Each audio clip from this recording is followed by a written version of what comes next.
But the off student.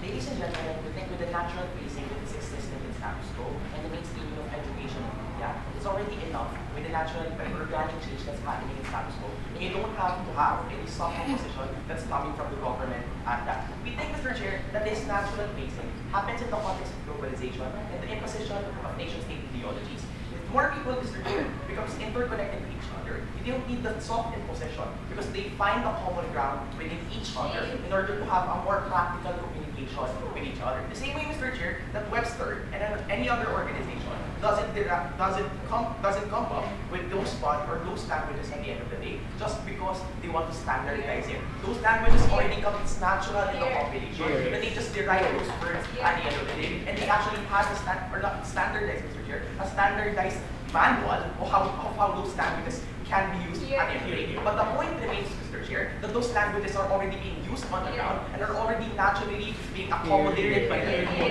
without the need for the soft imposition that's happening. Especially in the context of nation-state ideology, we think that this can already happen without the soft impositions coming from Webster Dictionary or any other governmental agency that comes from their side. Because, Mr. Chair, we think that as conceded by both sides, languages disappear naturally. Languages do die out, and when they die out, Mr. Chair, we think that they are new languages ushered in. But Mr. Chair, even with that concession, we think that they don't completely die out. They become assimilated naturally into more diversified languages, such as the Tagalog language in the Philippines, Mr. Chair. And you don't need the body to standardize how that diversification and assimilation do happen, Mr. Chair. The same way that Cebuano does accommodate some Tagalog words with their counting, Mr. Chair, without necessarily having to actually have a soft imposition on how is that going to happen again. Sit down. If you want to preserve the language, Mr. Chair, we think that natural incentives do come into play in status quo without soft imposition. Because status quo of dominance, Mr. Chair, of having languages of just the Tagalog being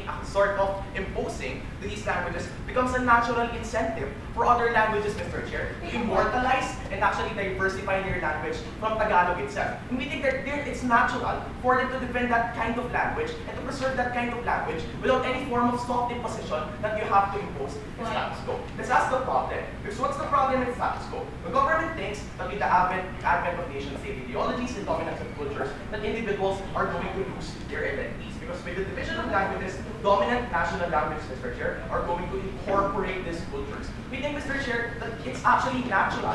We don't think that soft imposition can put them at the end of the day. That soft imposition, Mr. Chair, going to do these cultures because, Mr. Chair, they're going to be assimilated anyway. Because people themselves who practice this language have a natural incentive, Mr. Chair, to practice those dominant languages for the sake of practicality. And you don't need those soft impositions. How can it be solved? We think, Mr. Chair, the status quo is important because support for their paradigm, Mr. Chair, is standardization and soft imposition.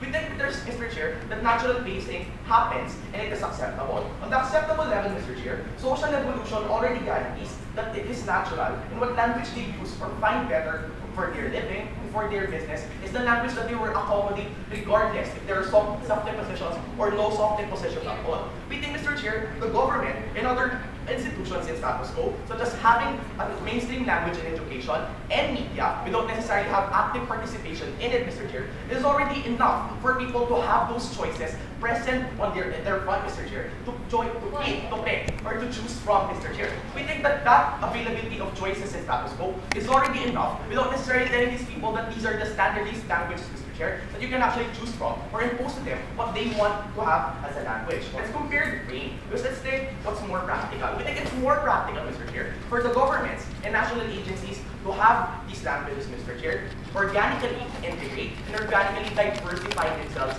in status quo. Number one, you don't need the intervention of the government. You don't need any form of logistical effort or funding from the government because we think that languages do accommodate other languages naturally in status quo. Number two, what works? We think, Mr. Chair, that their paradigm doesn't do any added value when it comes to status quo. We think people do have an incentive to preserve their own languages when it comes to immortalization or defense of their culture. Second, Mr. Chair, if they want, Mr. Chair, to actually have their language as language that can compete with other languages of the regions, we think that natural incentive already exists. And if they want to practice the language of the dominant culture, Mr. Chair, that option is already laid out in front of them. advantage laid out in front of them by virtue of the educational system and the media mainstreaming it in the first place. The same way, Mr. Chair, that the media in the Philippines actually floats the language of the Tagalog as the mainstream language in its advertisements and its shows, and the educational system of the Philippines teaches Filipino as a standardized language. We don't think that any soft imposition coming from the paradigm and frame of open government is not needed, Mr. Chair and members of this House. But before I go on, yes. All the benefits that you're enumerating are actually the result of status quo we concede. But what is status quo? The presence of a national language, the presence of an international language, without necessarily oppressing individuals on the ground. So what are you defending? Status quo, Mr. Chair, is having those options laid out for you because it's present in mainstream media and education. What thereafter, Mr. Chair, is the direction of the pacing of how this language can be accommodated by the people. Is exactly what we don't want, because we think that natural accommodation and diversification already happens on the ground without the need for effort that comes from the government or any other national institution. So what has the closing opposition to you? We prove to you the value of natural accommodation. We think, Mr. Chair, that in the context of globalization and the existence of dominant national state ideologies, it already happens, and these cultures already have enough of an incentive to accommodate and diversify themselves in the need of practicality and in the need of communication, Mr. Chair and members of this House. The same way that three island groups of the Philippines find common ground with the language of Tagalog or find common ground with the languages that they made up for themselves by actually accommodating words from that culture that they find that can be accommodated to theirs. We don't think that that imposition is necessary, and we don't think that kind of standardization is necessary in the first place, because people will find a natural way to communicate and to assimilate other languages to suit their needs on the ground. For all those reasons, we think that the closing opposition properly demonstrated why we don't think that paradigm in frameship is necessary.